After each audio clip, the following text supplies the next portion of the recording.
ফজরের নামাজ পড়ার পর জলসাতে বসে প্রত্যেক দিন এই আমলটা আপনি করবেন।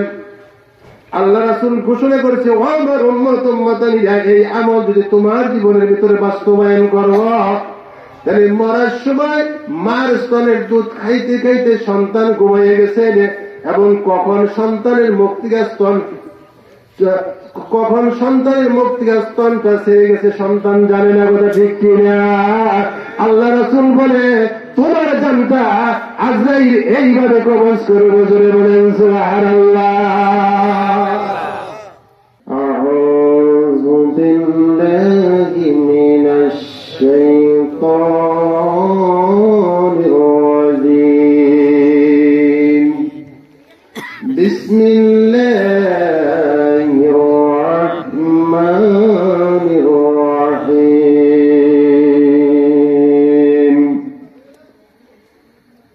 ইয়াসিন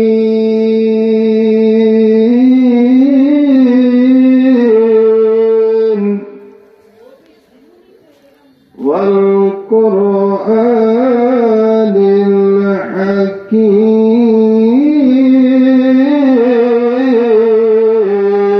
আল্লাহু আকবার। ইন্নাকা লামিনাল মুরসালিন।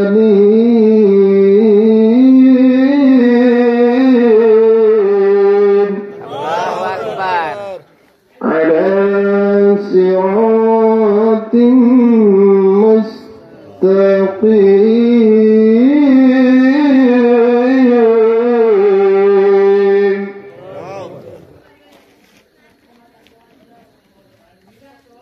আল্লাহ রাব্বুল আলামিন সূরাতুল ইয়াসিন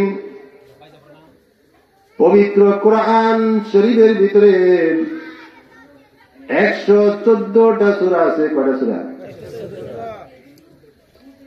আল্লাহ রাব্বুল আলামিন সূরাতুল ইয়াসিন এই পবিত্র কোরআনের ভিতরে 114টা সূরা আছে। কয়টা সূরা? 114টা সূরা থেকে একটা সূরা আল্লাহ রাব্বুল আলামিন আমরা পৃথিবীর জমিনে আগমন করেছি দুইজনের মাধ্যমে, কথা ঠিক কিনা? একটা হলো মা আর একটা হলো বাবা। দুইজনের মাধ্যমে আমরা পৃথিবীর জমিনে আলো বাতাস ভোগ করতেছি। আল্লাহ রাব্বুল আলামিন ডাক দিয়ে বলেন, ও পৃথিবীর মানুষ, আমি আল্লাহ রাব্বুল আলামিন পবিত্র কোরআন শরীফে 2টা সূরা দিয়েছি। এই 2টা সূরা, একটা সূরা হলো কোরআনের মা, আর একটা সূরা হলো কোরআনের বাবা।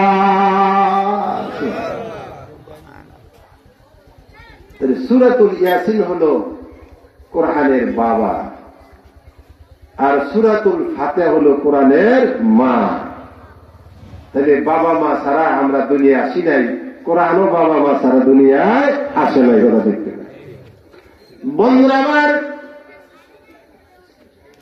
আল্লাহ রাসূল তার পবিত্র জবান দ্বারা বলেছেন, ও আমার উম্মত উম্মতানিরা, এই পবিত্র কোরআনের ভিতরে 114টা সূরার ভিতরে এমন একটা সূরা আমি আল্লাহ রাসূল তোমাদেরকে বলতেছি, এই সূরাটার আমল যদি কোন মুমিন বান্দায়, কোন আমার উম্মত উম্মতানিরা সূরা ইয়াসিনের আমলটা যদি তার জীবনে বাস্তবায়ন করেন, আল্লাহ রাসূল ঘোষণা করেছে, ও আমার উম্মত উম্মতানিরা, যখন আজরাইল নামক শিকারী তোমার কাছে চলে আসবে, তখন তোমার প্রাণ পাখিটা এমন ভাবে আল্লাহ আজরাইল বের করবে, যেমন মার স্তনের দুধ খাইতে খাইতে সন্তান যেমন ঘুমাইয়া যায়, ওই বান্দার প্রাণটা আজরাইল এইভাবে বের করে নেবে। ধরে বলেন সুবহানাল্লাহ।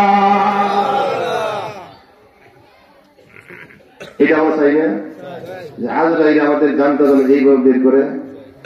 তাহলে সূরা ইয়াসিনের আমল এটা করার লাগবে, কিভাবে করতে হবে? আল্লাহ রাসূল বলেছেন, ও আমার উম্মত উম্মতানিরা, আমার বোনেরা, যেহেতু আপনারা কোরআন তেলাওয়াত করেন, কথা ঠিক কিনা? আমরা যারা কোরআন তেলাওয়াত করি, আমার ভাইরা ফজরের নামাজ পড়ার পর যখন বাড়িতে আসবেন, এসে বারিন্দা জলছর প্রতি বসিয়া, জলছর উপরে বসিয়া আপনি সর্বপ্রথম সূরাতুল ফাতিহা পড়বেন। আগে বলেন আউযু বিল্লাহ, বিসমিল্লাহ পড়বেন, সূরা ফাতিহা পড়বেন, সূরাতুল ইয়াসিন পড়বেন, ইয়াসিন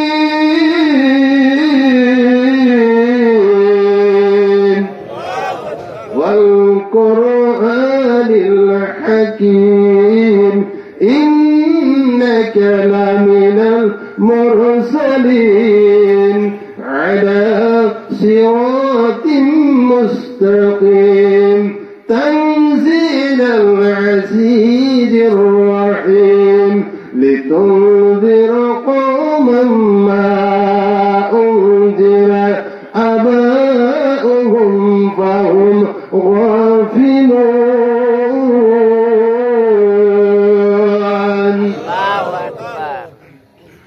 ফজরের নামাজ পড়ার পর জলসাতে বসে প্রত্যেক দিন এই আমলটা আপনি করবেন।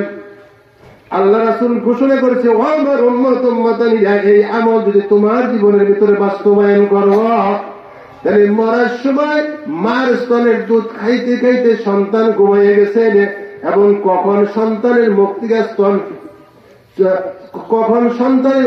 স্তনটা ছেড়ে গেছে সন্তান জানে না, কথা ঠিক কিনা? আল্লাহ রাসূল বলে, তোমার জানটা আজরাইল এইভাবে কবজ করবে, জোরে বলেন সুবহানাল্লাহ। তাহলে এই আমলটা করতে পারবো না আমরা ইনশাআল্লাহ, কথা ঠিক কিনা?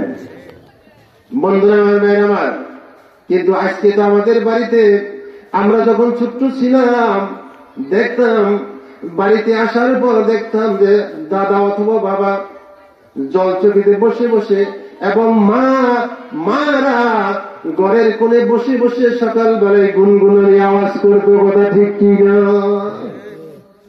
কিন্তু আজকে বাড়িতে যাইয়া গুনগুনানি আওয়াজের পরিবর্তে স্টার চলে জলসার আওয়াজ পাওয়া যায়, কথা ঠিক কি না? জাতির কপাল এই জন্যই খেয়েছে, কথা ঠিক না? ও আমার মা বোনেরা, এই আমলটা আপনার জীবনে বাস্তবায়ন করেন। মা গো, আপনার খবরে আমি যাব না গো মা, আমার খবরে আপনি যাবেন না, মা, কথা ঠিক কিনা? যার যার আমল তাকে দিতে হবে গো মা। এই জন্য মা, এইটা আমলটা আপনার জীবনের ভিতরে বাস্তবায়ন করুন মা, দেখবেন আল্লাহ রাব্বুল আলামিন আপনার কবরটা জান্নাতের বাগান বানিয়ে দিও। বন্ধুরা, তাই এই সূরাতুল ইয়াসিনের আমলটা যদি আমরা এই আমলটা করতে পারি, পারবো না সবাই ইনশাআল্লাহ? বন্ধুরা আমার, ভাই আমার কথা সেদিকে না। এই তামাম পৃথিবী আল্লাহ সৃষ্টি করেছেন। এই পৃথিবীটা দুইটা মানুষ ভ্রমণ করেছিলেন, তামাম পৃথিবী ঘুরে দেখছিলেন। একটা হলো বাদশাহ জুলকারনাইন। বাদশাহ জুলকারনাইন নাম শুনছেন না? জুলকারনাইন, আল্লাহ রাব্বুল আলামিন তাকে 1600 বছর হায়াত দিয়েছিল, জোরে বলেন মারহাবা। 14 গোষ্ঠী, আমার 14 গোষ্ঠী সমান হায়াত, 1600 বছর হায়াত নিয়েছিল। কিন্তু এত হায়াত পাওয়ার পর কিন্তু আল্লাহর জমিনে গর্ব করে নাই, তাকাব্বরি করে নাই, অহংকারী করে নাই, কথা ঠিক কিনা? আর আমরা 50 বছর 80 বছরের জিন্দেগি নিয়ে কি অহংকার, মাটি ফাড়ে যাবে, কথা ঠিক কিনা?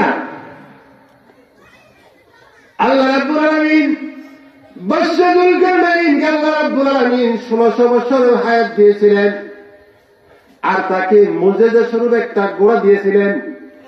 এই ঘোড়াটা প্রতি কদমে 1200 মাইল রাস্তা যাইত, জোরে বলেন মারহাবা। মুজিজা ঘোড়া দিয়েছিল, প্রতি কদমে 1200 মাইল দিয়েছিল। এই পৃথিবীটা 2 বার ভ্রমণ করেছিল জুলকারনাইন। তিনি লম্বা ছিলেন 48 হাত। কত হাত লম্বা ছিলেন? 48 হাত। আমার কথা সেদিকে না, এই পৃথিবীটা ভ্রমণ করেছিল বাদশাহ যুলকারনাইন, বাদশাহ ইবনে বতুতা। ইনিও পৃথিবীতে ভ্রমণ করেছিলেন। আর বন্ধুরা আমার, বাইরে আমার, ইবনে বতুতা ভ্রমণ করতে করতে করতে করতে মালদ্বীপ শহরে পড়ছে। শহরে যাওয়ার পর ইবনে বতুতা চিন্তা করতেছে, আরে এই দেশের ভিতরে চলে আসলাম, এই দেশটা কি মুসলিম রাষ্ট্র না খ্রিস্টান রাষ্ট্র? যেহেতু আসরের নামাজে রক্ত হয়ে গেছে, এটাও তো আমার নামাজ পড়তে হবে। যদি মুসলিম রাষ্ট্র থাকে, আজান দিয়ে নামাজ পড়লে কোনো দোষ নাই, কথা ঠিক কিনা? আর যদি খ্রিস্টান রাষ্ট্র থাকে, আজান দিলে অপরাধ। এমনও পৃথিবীর এমনও রাষ্ট্র আছে আজ পর্যন্ত আজান হয় না, কথা ঠিক কিনা? নাই।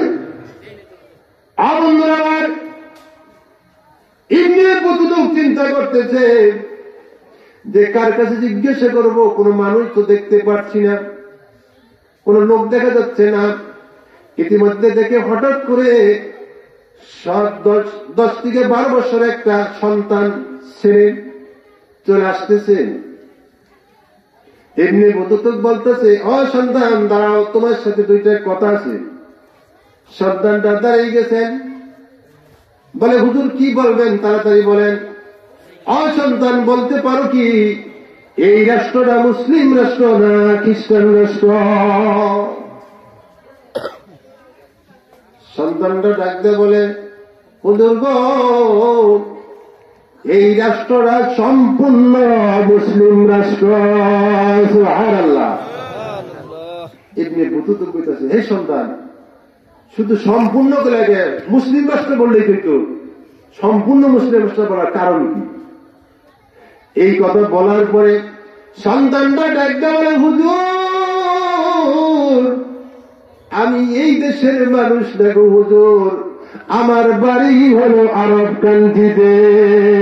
সুবহানাল্লাহ। ইবনে বতুতার আকর্ষণ বাড়তেছে, কথা ঠিক কিনা? বললো সম্পূর্ণ রাষ্ট্রটা মুসলিম রাষ্ট্র, আবার বলতেছে হুজুর আমার বাড়ি দেশে না, আমার বাড়ি আরব কান্ট্রিতে। মালদ্বীপ কি আরব কান্ট্রি অনেক দূর না? আরব কান্ট্রিতে। এই কথা বলার পর এবার বলতেছে, হুজুর আমি শুধু আরব কান্ট্রির মানুষ না গো হুজুর, আমি একজন কোরআনের হাফেজ। ধরে বলেন মারহাবা। একজন কোরআনের হাফেজ। হুজুর আমার নাম হলো আবুল বারাকা। কি নাম? আবুল বারাকা। আমি কোরআনের হাফেজ। এবার ইবনে বতুতা ডাকতে বলে, ও সন্তান, তোমার সাথে তোমার আরো কেউ আছে, সফর সঙ্গী আছে? এখান থেকে আরব কান্ট্রি অনেক বহু দূর, হাজার হাজার মাইল দূর। তোমার সাথে কোন সফর সঙ্গী আছে? তোমার বাবা অথবা ভাই কেউ আছে কিনা? এবার সন্তানরা দু চোখের পানি ছেড়ে দিয়েছে। দু চোখের পানি ছেড়ে দিয়ে কয়, হুজুর গো, এই দেশে আমার আপন বলতে কেউ নাই। তোমার আপন বলতে কেউ নাই, এত দূর দেশ থেকে তুমি কেমনে এই দেশে আসলা? কথা ঠিক না? তোমার বয়সও কম, কেমনে আসলা? কেউ হুজুর ঘটনা শুনতে চান? হ্যাঁ। এবার আবুল বারাকা ডাকতে বলে, হুজুর শুনেন, আমি একটা মাদ্রাসায় কোরআনের হাফেজ হওয়ার জন্য গেছিলাম। যেদিন আমার কোরআনের হাফেজ হওয়া শেষ, পাগড়ি দিলে আমাকে ওস্তাদ দিয়া, পাগড়ি দেয় না, ওস্তাদ দিলে আমাকে পাগড়ি দিলেন। পাগড়ি দিয়ে আমাদেরকে মাদ্রাসা বন্ধ দিলেন, ছুটি দিলেন। বাড়িতে চলে আসছি। বাড়ি চলে আসার পর আমার দাদা, আমার চাচা, আমার বাপ চাচারা, আমার পাড়ার প্রতিবেশীরা, তারা সুন্দর করে একটা জাহাজ সাজাইছে। তারা আরব কান্ট্রির ভিতরে আরব সাগর, আটলান্টিক সাগর, মহাসাগর, সব সাগর তারা ভ্রমণ করবে। তারা পিকনিকে যাবে। আমাদের পিকনিক জানা পানিতে কয় হুজুর আমার সমস্ত বাচ্চা ছেলেরা পাড়ার প্রতিবেশীরা তারা বনভোজনে যাবে। ইতিমধ্যে হঠাৎ আমি হাজির। আমার মনে আগ্রহ জাগলো যে আমিও তোমাদের সাথে যাব, সফর সঙ্গী হব। এবার সফর সঙ্গীরা ভাবলো যে একজন কোরআনের হাফেজ আমাদের সাথে গেলে আমাদের জন্য সুবিধা হবে, তিনি আমাদের জন্য ইমাম হতে পারবে। এটা ঠিক কিনা? ইমাম ছাড়া দলের দাম আছে? হ্যাঁ, দাম নাই। ইমাম ছাড়া দলের দাম নাই, ইমাম ছাড়া নেতার দাম নাই। কথা ঠিক কিনা? আমাদের মসজিদে যে ইমাম থাকে, ইমাম না থাকলে মসজিদের দাম আছে? দাম নাই। এবার আবুল বারাকা ডাক দেওয়া, হুজুর আমি বললাম আমাকে সঙ্গে নিবা? কয় হ্যাঁ চলো আমাদের সাথে। আমি মার কাছ থেকে বিদায় নিলাম, মা গো জাতি যাচ্ছি সফর করার জন্য, তোমার সন্তানের জন্য দোয়া করো, যেহেতু গভীর সাগরের ভিতরে যাচ্ছি, না জানি কোন বিপদের ভিতরে না পড়ি, মা তুমি আমার জন্য খাস করে দোয়া করো। আমার মা আমাকে বললো, বাবা রে তুই যেহেতু কোরআনের হাফেজ, তোর কোরআন তোর সিনার ভিতরে আছে, বাবা আমি তোর জন্য একটা কোরআনকে সুন্দর করে গাঁটটি বেঁধে সুন্দর করে প্যাকেট করে তোর গলার ভিতরে জুড়াই দিলাম। বাবা গো যেখানেই যাবার কোরআনকে তোমার সঙ্গে রাখিয়ে জুড়ে বলে সুবহানাল্লাহ দিয়ে দিছে। এবার সাগরের ভিতরে আটলান্টিক সাগর, আরব সাগর, সব সাগরের ভিতরে আমরা এক এক করে আমরা ভ্রমণ করতে শুরু করলাম। ভ্রমণ করতেছি হুজুর, হঠাৎ উত্তর আকাশের গগনের দিকে তাকিয়ে দেখি কালো মেঘ।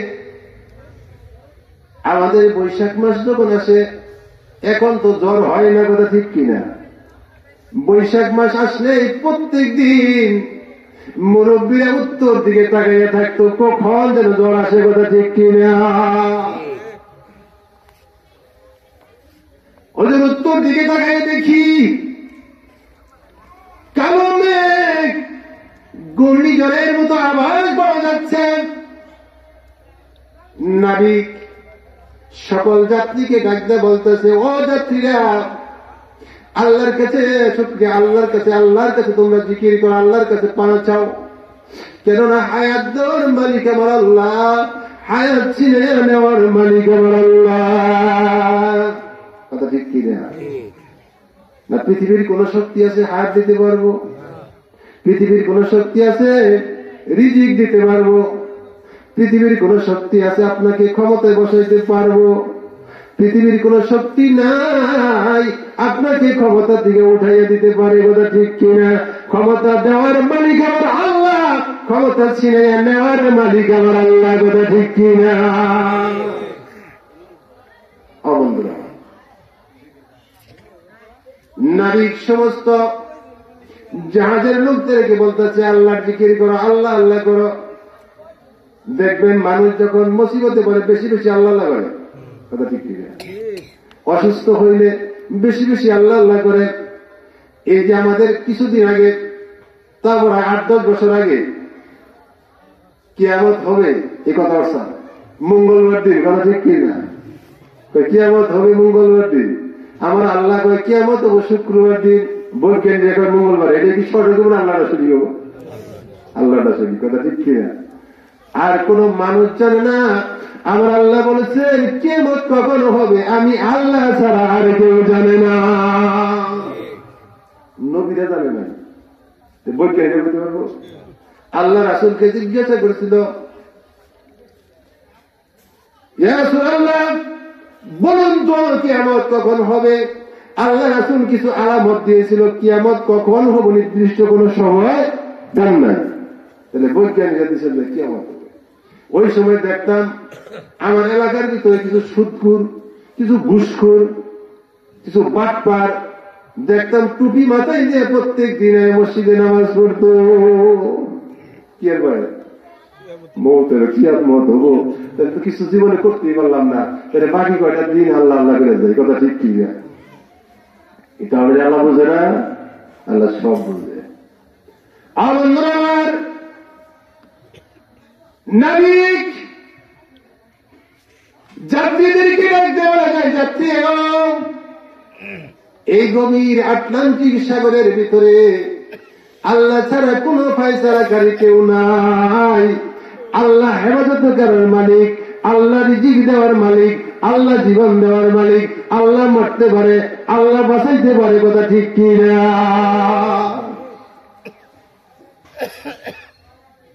হুজুর আমরা সবাই আল্লাহর জিকির করতে না, আল্লাহ আল্লাহ জিকির করতে না। এমন সময় ঘূর্ণিঝড় আমাদের জাহাজের ভিতরে এসে আক্রমণ করলো। আমি তখন আল্লাহ রাব্বুল আলামিনের পবিত্র সূরাতুল ইয়াসিন পাঠ করতে লাগলাম।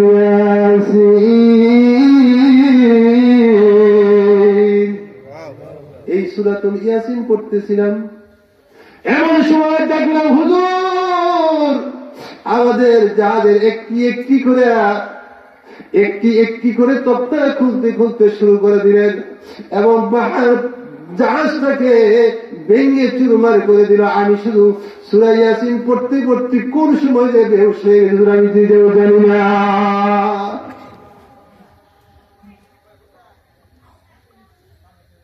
এরপরে হুজুর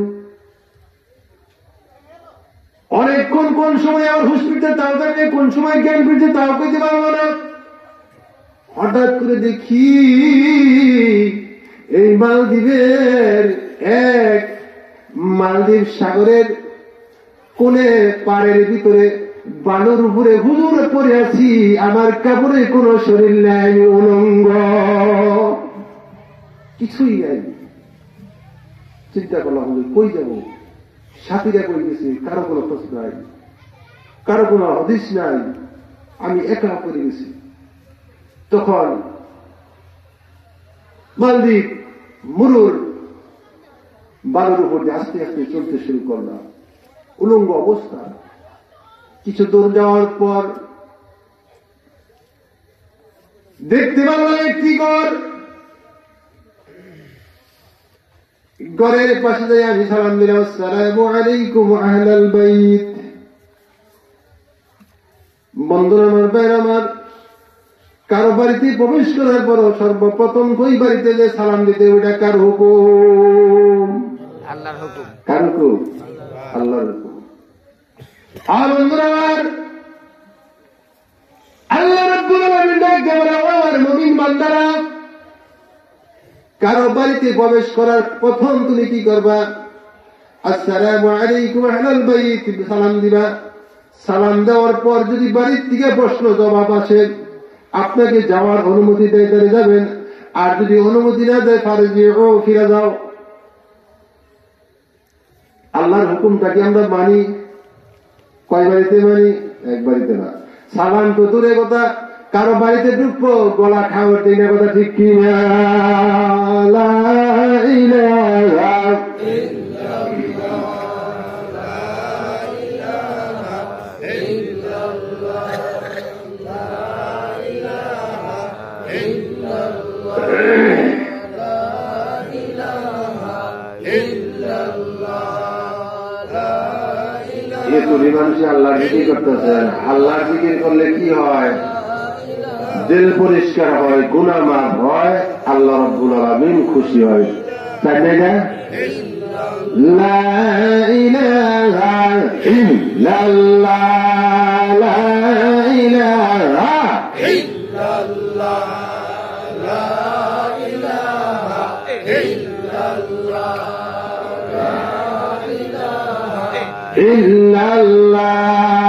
লা ইলাহা ইল্লাল্লাহ, লা ইলাহা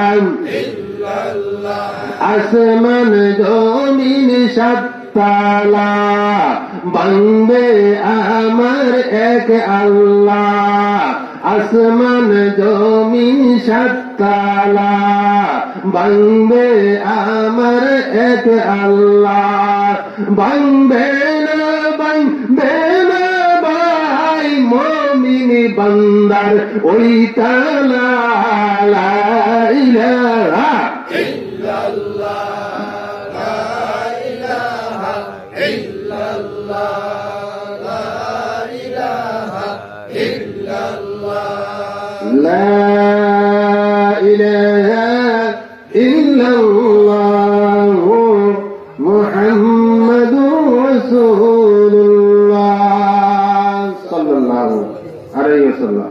বন্ধুরা আপনাদের খারাপ লাগতেছে? কতক্ষণ সময় নিয়েছিলাম জানি? 45 মিনিট, তাই না? ওই যে সাথে তো 45 মিনিট হাত তুলুন জানি, নয় আবার তো জানি হুজুরের কথা দিয়ে কথা রাখে না, মানে হুজুরের করে আবার দোষ, মানে আসতে গেলে কয়ে হুজুর বেশি খাইছে, জোরে করে জোরে গেলে কয়ে হুজুর দাওয়াত পাইছে, তাড়াতাড়ি গেল এরকম যাবো কথা ঠিক না? বন্ধুরা এবার আবুল বারাকা বললেন, হুজুর গো আমি উলঙ্গ অবস্থায় এক বাড়ির পাশে গেলাম, যে সালাম দিলাম। সালাম দেওয়ার পর ঘরের ভিতর থেকে 80 থেকে 70 বয়সে একজন বৃদ্ধা মহিলার কণ্ঠের আওয়াজের সালামের জবাব পেলাম। ধরে বলেন সুবহানাল্লাহ। 80 থেকে 70 বছর বয়স, এরকম একটা মেয়েদের বয়স, বুড়াদের বয়স বোঝা যায় না? এবার আমি ডাকতে বললাম, মা গো, ও মা, আমি একটা আরব কান্ট্রির মানুষ গো মা, আমার এখানে মাও নাই বাবু নাই গো মা, আমি উলঙ্গ গো মা, আমার লজ্জাস্থান রাখার জন্য আমাকে এক টুকরা কাপড় দেন। এই কথা বলার পর ওই বৃদ্ধ মহিলা তার ঘরের বেড়ার ফাঁক দিয়ে আমার জন্য এক টুকরা কাপড় বের করে দিতেছেন। এই সময় যখন আমি হাতের দিকে তাকাইছি, মহিলারা বলতেছে, বুদ্ধ আফসারু, হে সন্তান, তোমার দৃষ্টি নিম্নগামী করো। আমি ভাবলাম যে 80 থেকে 70 বছর একটা মহিলা, তার দিকে আমি হাতের দিকে তাকাইছি, এমন সময় আমাকে এই কথা বললো, হে সন্তান তুমি নিম্নগামী করো, তোমার চোখে ধরে বলেন সুবহানাল্লাহ। তাহলে আল্লাহ রাব্বুল আলামিন পর্দার কথা আমাদের মা বোনদেরকে বলছে, পুরুষদেরকে আল্লাহ বলে নাই? বলছে। মাদের জন্য যেরকম পর্দা করা ফরজ, মাগ পুরুষের জন্য পর্দা করা ফরজ। খালি পর্দার ওয়াজ মায়ের শোনায়, আজকে পুরুষেরা শোনেন। আল্লাহ রাসূল বলছে, আমার সাহাবীরা,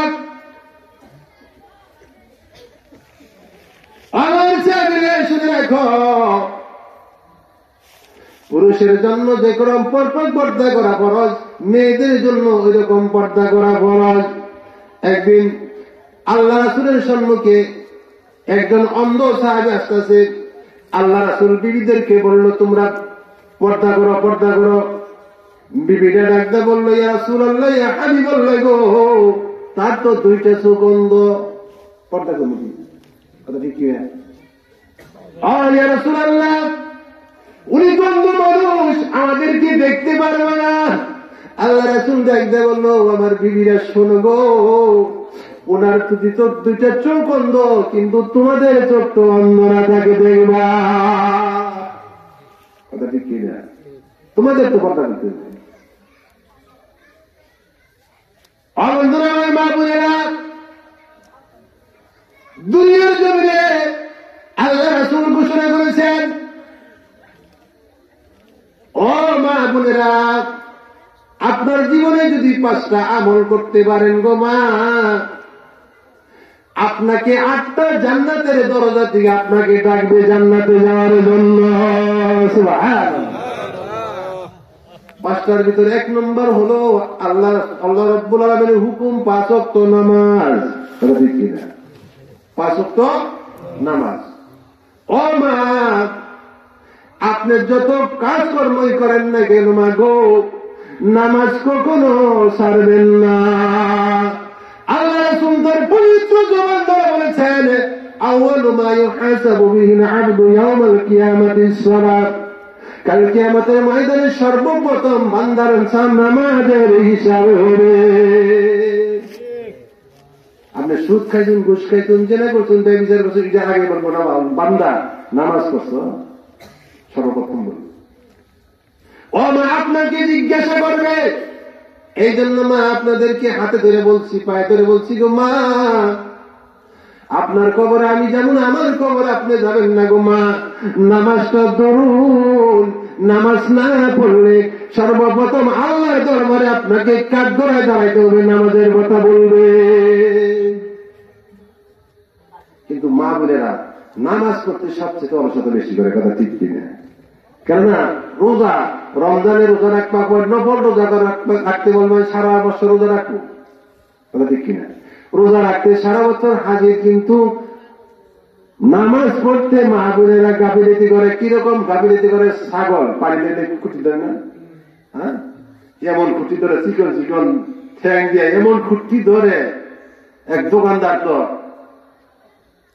3 দিন পরে বাড়িতে বাড়ি লাগাচ্ছে, এই ছাগল একটু দৌড় লাগলো, কোথায় আকার নিয়ে যাও, ছাগল নিয়ে গেছে।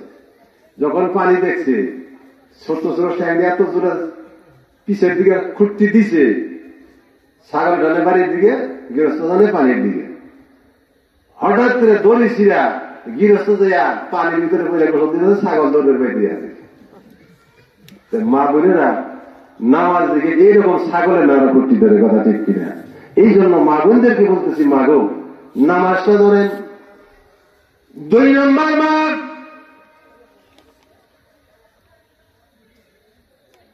আপনার লজ্জা স্থানের হেফাজত করেন গো মা, আপনার সতীত্ব হেফাজত করবেন মা। আল্লাহ রাসূল বলেছেন, ও আমার উম্মত উম্মতানিরা, যে বান্দা, যে উম্মত আমার, তার 2টা জবান এবং 2 ঠ্যাঙ্গের চিপিটাকে হেফাজত করতে পারে, আমি আল্লাহ রাসূল তার জন্য জান্নাতের জিম্মাদার হয়ে গেলাম। আল্লাহ রাসূল জান্নাতের জিম্মাদার হয়েছে তার জন্য, আপনার 2টা মুখ এবং আপনার লজ্জাস্থানের হেফাজত করেন। আল্লাহ রাসূল ওয়াদা করছে তার জান্নাতের জিম্মাদার আমি আল্লাহ রাসূল। মা এই জন্য আপনার সতীত্বর হেফাজত করবেন রে মা। 3 নম্বর, মাহে রমজানের 30 দিন রোজা রাখবেন মা। 4 নম্বর, স্বামীর হুকুম মানবেন গো মা। স্বামীর হুকুম তো মানছেন, স্বামী যদি বলে ডাইনে যাও, বামে যে বৈশা থাকে, বলে ঠিক কিনা? স্বামীর কথা মনে শুনতে চায় না, স্বামীর কথা মানতে চায় না, স্বামী যা করে তার বিপরীত করে, কথা ঠিক কিনা? ও মা, স্বামী যদি আপনাকে ভালো বলে, আমার আল্লাহ আপনাকে ভালো বলবে। স্বামী যদি বলে আমার স্ত্রীটা জান্নাতি, আল্লাহ রাসূল বলে ওই স্ত্রীটা জান্নাতি হয়ে যাবে। এই জন্য মা, ও আমার মা বোনেরা, এই আমলগুলো আপনি করেন। আর আমাদের 5 নম্বর পর্দা। 5 নম্বর কি? পর্দা। আপনার পর্দা করেন। এই যে 5টা আমল, এই 5টা আমল আপনার জীবনে বাস্তবায়ন করেন গো মা। নামাজ, রোজা, হজ, যাকাত যাই কিছু করেন, কিন্তু সর্বপ্রথম আপনার আমল হলো মা, আপনি পর্দা করতে হবে, কথা ঠিক কিনা? নামাজ পড়া আপনার জন্য যেরকম ফরজে আইন গো মা, আপনার জন্য পর্দা করাও ফরজে আইন। ফরজে আইন, নামাজ পড়া ফরজে আইন, পর্দা করা আপনার জন্য ফরজে আইন মা। আপনি নামাজ পড়তেছেন, রোজা করতেছেন, হজ করতেন, যাকাত দিচ্ছেন, কিন্তু আপনি পর্দা করেন না, আপনার কোন আমলই আল্লাহর দরবারে কবুল হবে না। পর্দা করুন। কি করবো? এই যে আলোচনা করি, কিন্তু পর্দা আমরা আসলে করে দিলাম না, কথা ঠিক কিনা? মা বোনদের স্বামী যারা আছেন, আপনাদের যার যার স্ত্রী আপনি পর্দায় করেন, কেননা আর দায়ুসুলাইয়া তখন জান্নাত, আল্লাহ রাসূলের কথা, দায়ুস কখনো জান্নাতে প্রবেশ করবে না। কার কথা? আল্লাহ রাসূলের কথা। দায়ুসুর আপনার স্ত্রী না, আপনিও যেহেতু আপনার অধীনস্থ স্ত্রীকে আপনি পর্দায় করলেন না, আপনিও দায়ুস। আপনার স্ত্রী, আমি যতই পর্দার ওয়াজ করি, যতই পর্দার ওয়াজ করি, যদি আপনার স্ত্রীকে আপনি শাসন না করেন, আমার পর্দার ওয়াজ করে লাভ নাই।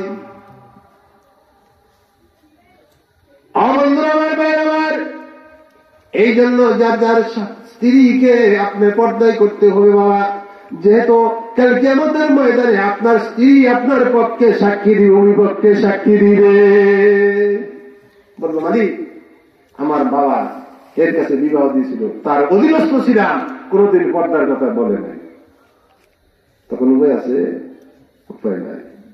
আমার এই জন্য মা, আপনি পর্দা ধরুন, দেখবেন আপনার নসিব ভালো হবে, আপনার দাম বাইরে যাবে। কথা ঠিক কিনা? আজকে পর্দা নাই বিদায় আজকে বাংলার জমিনের মা বোনদেরকে পণ দিয়া বিবাহ দিতে হয়। পর্দা করেন, দেখবেন একটা গাও দিতে যৌতুক দিয়ে দেবো না, একটা গাও যৌতুক দিয়ে দেবো না। আজকে পর্দা ছেড়ে দিয়েছেন, আপনাদের দাম আপনি যে কমেছেন না। আপনার সন্তানকে পর্দা করান, আপনার মেয়েকে পর্দা করান, দেখবেন আপনার মেয়ের জন্য একটা ভালো বিবাহের ব্যবস্থা হবো, একটা ভালো আলেম জামায়, ভালো হাবেজ জামায় আপনার মেয়ের জন্য বিবাহ টাকা দিব। কথা ঠিক কিনা?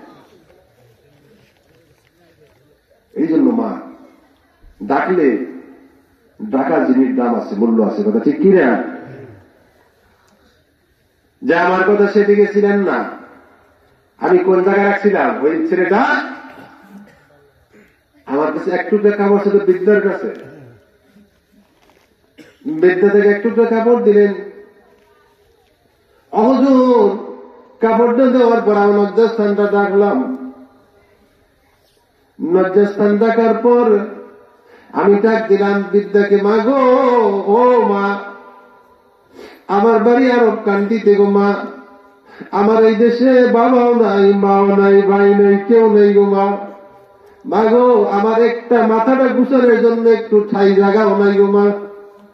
ও মা, আপনার কাছে বলি মা, আপনার এই বাড়িতে আপনারা কে কে থাকেন মা? বিদ্যা ডাকতে বলে, তুমি যখন আমাকে মা বলে ডাক দিলা, বাবা শোনো, আমার এই বাড়িতে আমার একটা যুবতী মেয়ে আর আমি ছাড়া কেউ নাই, আমরা দুইজন। মা আমার একটু জায়গা দিবেন? বিদ্যাটা ডাকতে বলতেছে, মায়েরা, যেহেতু তুমি আমার বিন পুরুষ, তোমার সাথে সাক্ষাৎ করা চলবে না রে বাবা। যেহেতু মা ডাকছ, আমাদের ঘরের বাইরে যে একটা কাছারি ঘর আছে, ওখানে তুমি থাকতে পারো। এই জন্য তোমাকে অনুমতি দিলাম রে মা। যেহেতু তোমার কোন জায়গায় আর কোন বাসা বাড়ি নাই, তোমার আপনজন বলতে কেউ নাই, মা বলে ডাক দিয়েছ, এই জন্য তোমার প্রতি দয়া করলাম, ওখানে থাকবা, কিন্তু দেখা করা সম্ভব হবে না। ঠিক আছে মা, তাতে একটু শোয়ার জায়গা হয়ে যাবে। কথা ঠিক কিনা? মা, আমার একটু উপকার করো না বাবা। কি উপকার? যেহেতু আমাকে কেউ চিনে না, আমারে কেউ কাজও দিব না গো মা। আপনার বাড়িতে কি কুঠাল আছে? কুড়াল আছে? আছে। দেরি বেড়া নিজে কুঠাল দেন, কয়েকদিনের নিগে আমি কাঠ কেটে জঙ্গল থেকে কাঠ আনবো, বাজারে বিক্রি করব, নিজের ভরণ পোষণ করবো এবং খাওয়া দাওয়া করবো মা। কই ঠিক আছে বাবা। কুঠাল দিয়ে দিয়েছেন, এবার জঙ্গলে চলে গেছেন, জঙ্গল থেকে কাঠ কেটে বাজারে বিক্রি করেছেন। যুবকটা যে বিক্রি করার অর্থ টাকা পেয়েছেন, সেই অর্থটাকে 3 ভাগে বিভক্ত করেছে। কয় ভাগে? 3 ভাগে। 1 ভাগ তার জন্য, আর 1 ভাগ দুঃখী বিঘের জন্য, আর 1 ভাগ বাবা মার জন্য। কার জন্য? বাবা মার জন্য। আমরা কি এইভাবে আমাদের অর্থ ব্যয় করি? না, কথা ঠিক কি না? আপনি ধনী আছেন, আপনি সম্পদশালী হয়েছেন, বাবারে আপনার সম্পদের ভিতরে গরিবের হক আছে, কথা ঠিক কি না? ঈদের মৌসুমে 2টা জাকাতের শাড়ি লুঙ্গি দিয়া মনে করেন যে আপনার জাকাত শোধ হয়ে গেছে। না, আপনি জাকাত শোধ করেন নাই। আপনার জাকাত যদি হিসাব করে বাংলার জমিনে জাকাত দেওয়া হইতো, তাহলে জাকাত নেওয়ার মতো মানুষ বাংলার জমিনে পাওয়া যেত না। কথা ঠিক কিনা? 2 টাকা দিয়া জাকাত দেয়। বন্ধুরা আমার, এবার ছেলেটা 3টে ভাগ করে 1 ভাগ দুঃখী খেয়ে দিয়েছে, আরেক ভাগ দিয়ে তার বরণ টাকা তার খাওয়া দাওয়ার ব্যবস্থা করেছে। আর 1 ভাগ নিয়ে এসে বলতেছে, মা গো মা, আমার মা তো এখান থেকে 1000 মাইল দূরে গো মা, ও মা আমি কিছু অর্থ আপনাকে দিতে চাই গো মা, আমার অর্থটা গ্রহণ করুন। ওই বিদ্যাটা একদম বলে, তুই তো আমার সন্তান না, তোমার হক তো তোমার বাবা মার জন্য। আমি তো তোমাকে প্রসব করি নাই রে বাবা, আমি তো তোমাকে দেখতে পারবো না রে বাবা, আমি তো তোমার অধিকার হইতে পারবো না গো বাবা।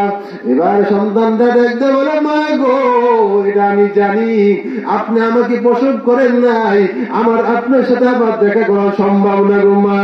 ও মা, আমার মা এখান থেকে আরব কান্দি অনেক দূরে গো মা, আর মার সাথে দেখা করতে পারবো কিনা তাও জানি না গো মা, মার সাথে আর যাইতে পারবো কিনা দেখা হবো কি তাও জানি না মা।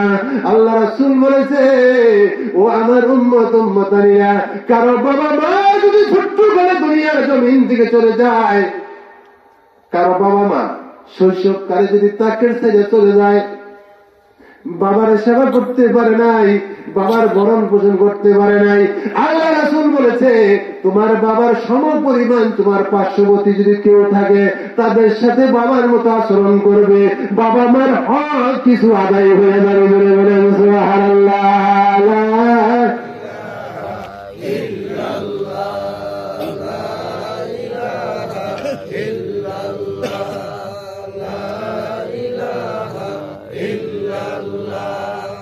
লা ইলাহা ইল্লাল্লাহ, লা ইলাহা ইল্লাল্লাহ।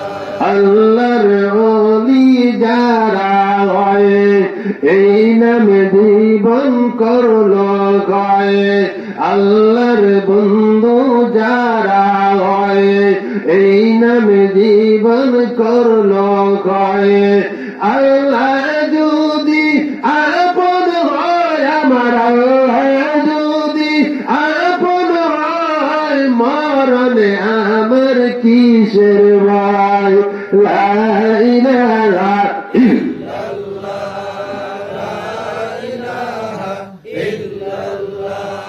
লা ইলাহা ইল্লাল্লাহ, লা ইলাহা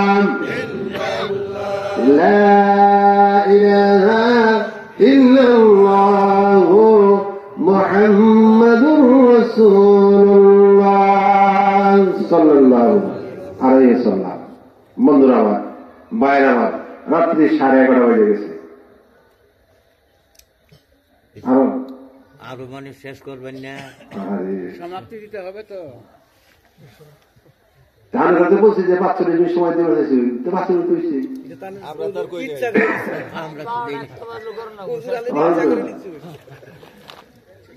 সংক্ষিপ্ত করি। বন্ধুরা আমার, যখন এই কথা বলছেন, এবার বিদ্যা দেখতে বলে, বাবা গো, যেহেতু আল্লাহ রাসূলের হাদিসের কথা বলছো, এবার গ্রহণ না করে পারলাম না, জোরে বলেন সুবহানাল্লাহ। ঠিক আছে বাবা, এই ব্যবসা নিলাম, কাঠের জঙ্গল দিয়ে কাঠ কিনে আমি বাজারে বিক্রি করেন, আর কাঁচাই ঘরে থাকে। আমাদের দেশে তখন কাঁচাই ঘরে উঠে গেছে, কথা ঠিক কিনা? এখন ডিজিটাল বাংলাদেশ হয়ে গেছে, কথা ঠিক না? কাঁচাই ঘর নাই, যে ঘরের ভিতরে সবাই থাকে, সেই ঘরের ভিতরে যে মেহমান হাজির, কিন্তু আমরা যখন ছোট্ট ছিলাম বাবা দেখেছি প্রত্যেকের বাড়িতে কাছারি ঘর ছিল দূরে দূরে, আর তখনও শান্তিও ছিল ঘরে ঘরে, কথা ঠিক কিনা? কাছারি ঘর উঠে গেছে, শান্তিও আমাদের কাছ থেকে বিদায় নিয়েছে, কথা ঠিক কিনা? বন্ধুরা আমার, আমাদের মা বোন যারা ছিল তারা ছোট্ট ছোট্ট করে কথা বলতো, বিন পুরুষকে কথা শুনেও না, বিন পুরুষ যদি কথা শুনে তোমার আল্লাহ রাব্বুল আলামিনের কাছে জবাব দিতে হবে। আজকে আমাদের মা বোনেরা কি করে এইরকম মঞ্চে করে বক্তৃতা দিতেছে, ঠিক কিনা? শান্তি কই বাবা মা বোনদেরকে। আবার অনেকে বলে যে মা বোনকে তারা তারা বাইরে বাইরে দিতে পারবো, কিন্তু আল্লাহর বিধান আছে, বিধান অনুযায়ী বাইতে হবে, কথা ঠিক কিনা?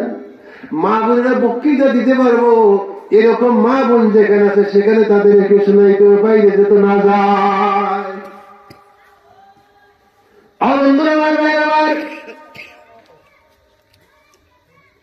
এবার লোকটা ডাক দিয়ে বলতেছে, মেয়েটা বাবাকে যেহেতু তুমি আল্লাহ রাসূলের হাদিসের কথা বলছো, এবার আর পারলাম না বাবা, ঠিক আছে তুমি করো। ওই সন্তানরা প্রত্যেক দিন কাঠ কাটে আর বিক্রি করেন, এইবার করতে করতে কিছুদিন চলে গেল। একদিন সন্তানরা কাঠ বিক্রি করে কাঠ কেটে আইনা বাজার থেকে বিক্রি করার পর বাড়ির দিকে চলে আসছে, অর্ধেক রাস্তা আসছে যে বাড়ির ভিতরে ঢোলের আওয়াজ, বাঁশির আওয়াজ, গান বাদ্যর আওয়াজ শোনা যাচ্ছে।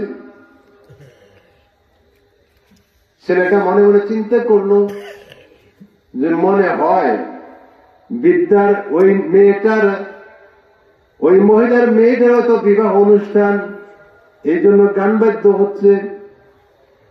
হুজুর আমি মনে করলাম যে তার বিবাহ অনুষ্ঠান, আবার মনে মনে এটা ভাবলাম কিন্তু ওই মা যদি আমার সাথে সাক্ষাৎ নাও করতে পারে তবু তো বলতে পারতো, বাবা আজকে তুই কাট কাটতে যাস না, আজকে আমার মেয়ের বিবাহ, তুই আত্মীয় স্বজনদেরকে একটু পানি আপ্যায়ন করবি, একটু খাওয়া দাওয়ার ব্যবস্থা করবি, একটু হাত ধোয়ানোর ব্যবস্থা করবি, এইরকম কথা তো আমার বলতে পারতো। কিন্তু হুজুর মহিলাটা আমার কোনো কিছুই বললো না। আমি মনে মনে ট্রাক করলাম যে কেমন নিও হারাম মা, তার তো মা ডাকছি এবং আমার অর্থ উপার্জন করে তার 3 ভাগের 1 ভাগ তারে দিচ্ছি, তিনি তো আমাকে দয়া করে একটু বলতে পারতো, কিন্তু হুজুর তাও বললো না।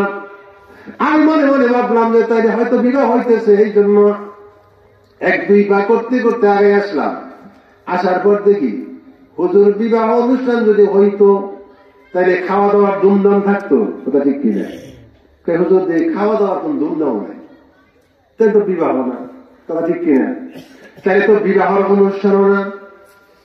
হুজুর 1-2 পা করতে করতে আসলাম, আইসা দেখি যে তার বাড়ির ভিতরে অনেক সৈন্য দেখা যায়, অনেক গান বাদ্য ঢোল ঢামার বাজতেছে, আর বিদ্যার ওই মহিলা এবং তার সন্তানরা, তার মেয়েটা ঘরের কোণে কোণে বসে বিলিয়ে বিলিয়ে কাঁদতেছে। হুজুর এবার রহস্য বুঝলাম না, কেন হচ্ছে এটা, কি কারণ লাগে? এবার আমি চিন্তা করলাম যে কেন এই রহস্য কি। আমি ঘরের ভিতরে না ঢুকে ঘরের বাইরে থেকে আমি মাকে ডাক দিলাম, মা গো কোন রহস্য কি, কারণ কি একটু বলে বলুন। দোলডাংরা বাজতেছে, বাদ্য বাজতেছে, আপনি আপনার সন্তান ঘরে বসে বসে কাঁদতেছেন, কারণ কি গো মা? বিদ্যার একদম বলল, বাবা গো তোমার কাছে বললে কোনো লাভ হবে না রে বাবা, তুমি কিছু করতে পারবে না রে বাবা, তোমার কাছে বলার কোনো লাভ নাই। আবুল বারাকাত একদম বলে, বাবা গো মা যখন দেখেছি কোন মা সন্তান যদি মার চোখে পানি দেখে ওই সন্তান পানি বরদাস্ত করতে পারে না, ওটা ঠিক কিনা? মায়ের মতো বান্ধব এই নয়, যার হারাইছে সেই জানে মার বেদনা।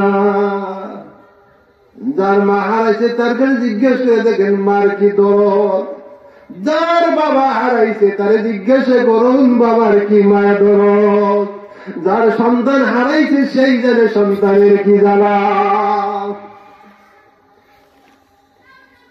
আমল বারাকা ডাকতে বলে মা গো, মার চেহারা তো জীবন আর দেখতে পারবো না, আপনাকে মা বলে ডাকছি গো মা, আপনার চোখে পানি দেখবে আমি আমল বারাকা সহ্য করবো না। ও মা, আমার জীবনের বিনিময় হলে আপনার মুখে হাসি ফুটাইব গো মা, জোরে বলে সুবহানাল্লাহ। শুনতে চাও? আজকে এই বছর থেকে দীর্ঘ 12 বছর দিনে, আজকের বছর থেকে দীর্ঘ 12 বছর পূর্ব থেকে এই মালদ্বীপ সাগরে দীর্ঘ 12 বছর ধরিয়া এই মালদ্বীপ সাগরের ভিতর থেকে একটা দৈত্য বের হইত, আর এই দৈত্যটা বের হইয়া মালদ্বীপের সবচাইতে সুন্দরী যে মেয়েটা সেটাকে তুলে নিয়ে যাইত, নিয়ে সেটাকে দংশন করত, তার রক্ত চুষে খেয়ে সাগরের এক কোণে ফেলে দিত। প্রত্যেক বৎসর কার্তিক মাসের অমাবস্যায় এই কাজ করত। মালদ্বীপের সমস্ত মানুষগুলা ওই কার্তিক মাসের দিনটি রাত্রিতে সবাই আতঙ্ক থাকতো যে কার বাড়িতে ঢুকবো, আতঙ্ক না, আমার মেয়ে সুন্দরী না তার মেয়ে সুন্দরী, সবাই আতঙ্কে থাকতেন। এই দেশের বাদশা তিনি প্রতিজ্ঞা করলো, ও দৈত্যরে এইভাবে তুই দংশন করিস না, যেহেতু আমি এই দেশের বাদশা, আমি প্রত্যেক বছর লড়াই দিব যে আমার রাষ্ট্রের ভিতরে যে মেয়েটা সুন্দরী ওই মেয়েটাকে আমি সাজাইয়া গোছাইয়া সুন্দর অলঙ্কার দিয়া মালদ্বীপের করে সুন্দর করে একটা আয়নার গ্লাস বানাইয়া একটা ঘর বানাইয়া ওই ঘরের ভিতরে রেখে আসবো আমার সৈন্য বাহিনী দিয়া। তুই রাত্রিতে ওখানে ভোগ করার পর তুই চলে যাবি, সকালবেলায় আমার সৈন্য বাহিনীরা ওখান থেকে লাশটা এনে সুন্দর কইরা আমরা দাপন কাপন করে মাটি দিব, তাহলে আমাদের আর ভয় থাকবে না, সবাই আতঙ্ক থাকবো না। কয় যে আবুল বারাকা আজকে দীর্ঘ 12 বছর ধরে এইভাবে কথা চলে আসছে, কিন্তু এবছর আমার একটি মাত্র সন্তান, আমার মেয়ের ভাগ্যে লটারিটা আজকে হয়ে গেছে। বাদশা তার সৈন্যবাহিনী অলঙ্কার নিয়ে আসছে, আমার মেয়েটাকে সাজাইয়া দিতে হবে। ও আবুল বারাকা, বড় বাবা একটা মাত্রই সন্তান, একটা মাত্রই মেয়ের বাবা, এই মেয়েটাকে দিয়া বাবা আমি কার চেহারার দিকে তাকিয়ে থাকবো রে বাবা, আমার আপন বলতে আর কেউ নেই রে বাবা, সন্তানটাই আমার একমাত্র পুঁজি, আজকে সন্তানটাকে আমি আজকে সুন্দর করে সাজাইয়া তার দত্তর হাতে দিতে হবে। আবুল বারাকা ডাকতে বলে মা গো, ও মা, আপনার চোখে পানি দিকে আমি সহ্য করতে পারতেছি না গো মা, মা আমাকে একটু অনুমতি দিবে গো মা, তোমার ঘরের ভিতরে আমাকে একটু উঠাইবে গো মা, আমি উঠতে চাই গো মা, আমি তোমার সন্তানের জন্য আজকে তোমার মেয়ের জন্য মা তোমার চোখে মুখে হাসি ফুটানোর জন্য বাবা একটু আজকে আপনার কাছে যাইতে যাই করে বলেন সুবহানাল্লাহ। ঠিক আছে করে আসো। কি কম মা, আপনার মেয়ে আপনি আর এক রুমে চলে যান, সমস্ত গয়নাগুলো আমাকে পরে দেন, আমি আজকে মেয়ে সাজবো আপনার মেয়ে হইয়া। আরব দেশের মানুষ তো সুন্দরী, কথা ঠিক কিনা, যেহেতু 12 বছর বয়স, গোপ দাঁড়িয়ে ওঠে নাই, এত সুন্দর করে সাজাইলেন, সামনে দেওয়ার পর আবুল বারাকাত ঘর থেকে বের হইলেন। সৈন্যবাহিনীরা ডোলডাঙ্গা বাজাইয়া মালদ্বীপ সাগরের কোণে সুন্দর করে একটি ঘর বানাইছেন। ওই ঘরের ভিতরে নিয়ে উঠে দিলেন। বন্ধুরা আমার, ভাইরা আমার, ঘরের ভিতর উঠানোর পর রাত্রি যখন 2টা বেজে গেছেন, আবুল বারাকাত চিন্তা করলো, আরে এই পৃথিবীর জমিনে একমাত্র বন্ধু হলো আমার আল্লাহ। কথা ঠিক কিনা?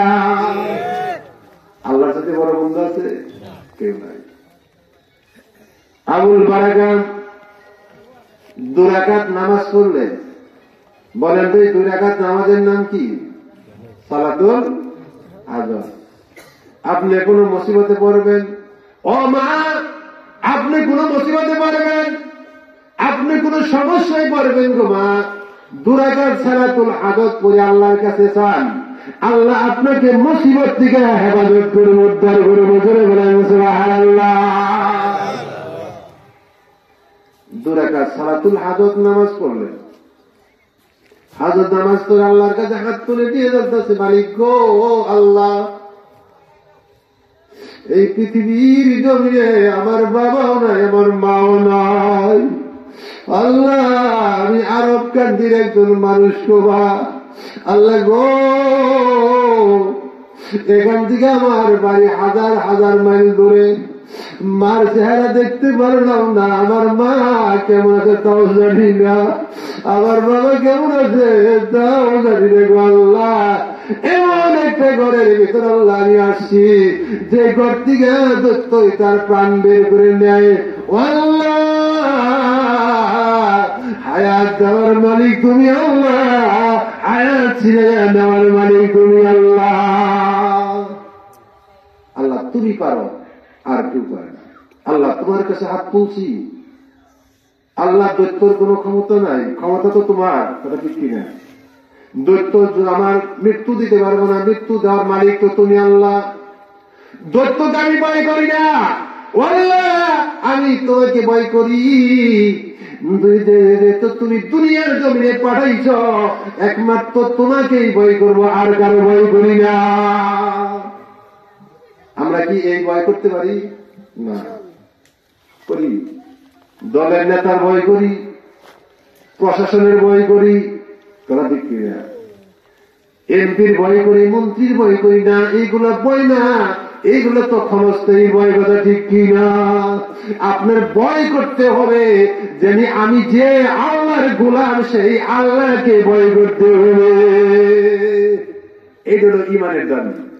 ইমানের দাবি হলো আমি আল্লাহর গোলাম, আল্লাহকে ভয় করবো, আর কারো কাছে মাথা নত করবো না, কথা ঠিক কিনা?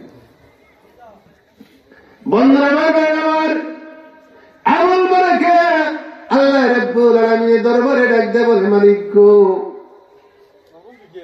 তুমি বাঁচাইতে পারো, তুমি মারতে পারো, আর কেউ পারবে না। এবার তোমার কাছে আমি চাই, যদি আমার হায়াত থেকে থাকে, আমাকে ওই দৈত্য কিছু করতে পারবো না, তুমি আমার সাহায্যকারী। মোনাজাত শেষ করলাম। মোনাজাত শেষ করার পরে গ্লাস দিয়ে তাকিয়ে দেখি মালদ্বীপ সাগরের মাঝখান থেকে একটা বিশাল বিকট আওয়াজের একটা দৈত্য বের হচ্ছিল, আমার ঘরের দিকে আসতেছে। হুজুর, যখন আমার ঘরের দিকে আসতেছে আমি চিন্তা করলাম যে আল্লাহ রাব্বুল আলামিনের পবিত্র কোরআন, 30 পারা কোরআন আল্লাহ রাব্বুল আলামিন আমার সিনার ভিতরে রেখে দিয়েছে।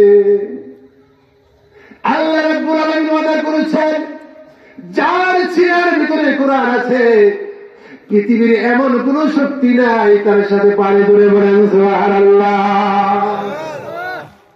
আমি চিন্তা করলাম, হুজুর যেহেতু আমি কোরআনের হাফেজ, আমার সিনার ভিতরে 30 পারা কোরআন আছে, আমি একমাত্র আল্লাহরে ভয় করি, আর কার ভয় করি না। যখন দৈত্যটা আমার দিকে আসতে শুরু করলো, এবার আমি সর্বপ্রথম সূরাতুল ইয়াসিনের প্রথম সূরাটার প্রথম আয়াতটা বললাম, বিসমিল্লাহির রহমানির রহিম ইয়াসিন। ও হুজুর, এই একটি আয়াত তেলাওয়াত করলাম, করার সাথে সাথে আমি আসমানের দিকে তাকিয়ে দেখি হুজুর, আসমান থেকে আমার আল্লাহ যেমন অগ্নি ফুলঙ্গের মতো একটা হুলকম, একটা ফুলঙ্গ ওই দত্তর ডান হাতের ভিতর আঘাত করলো। আঘাত করার সাথে সাথে দত্তর ডান হাত ছিঁড়ে পড়ে গেল। ধরে বলেন সুবহানাল্লাহ। একটি করে আয়াত করি, একটি করে অগ্নি ফুলঙ্গ বেশি আসে। এইভাবে আঘাত করতে করতে সূরা ইয়াসিন তেলাওয়াত করা শেষ। আল্লাহ রাব্বুল আলামিন দত্তটাকে দুনিয়ার জমিন থেকে চির খতম করে দিল। ধরে বলেন সুবহানাল্লাহ। বন্ধুরা, আর সম্মুখে যাব না, রাত্রি অনেক হয়ে গেছে, কথা ঠিক কিনা? 12টা হয়ে গেছে। এটা আর একটু লম্বা আছে, আর যদি কোনদিন সুযোগ পাই এখানকার শুরু করবো ইনশাআল্লাহ। যা হোক, আমার কথা আপনার বাজার হয়েছেন, বিরক্ত হয়েছেন যদি আল্লাহ কথা ঠিক কিনা? বন্ধুরা, আমার ভাইয়ের, আমার মা বোনেরা, আপনাদের কথা আগে আলোচনা করছি, কথা ঠিক কিনা? রাত্রি 12টা বেজে গেছে। যা হোক, যাই কিছু আলোচনা করলাম, এর থেকে আমরা শিক্ষণীয় গ্রহণ করলাম যে আল্লাহ রাব্বুল আলামিনের এই পবিত্র কোরআন যদি আমাদের সিনায় থাকে, আল্লাহ রাব্বুল আলামিন আমাদেরকে সমস্ত বালা মুসিবত থেকে হেফাজত করবে, কথা ঠিক কিনা?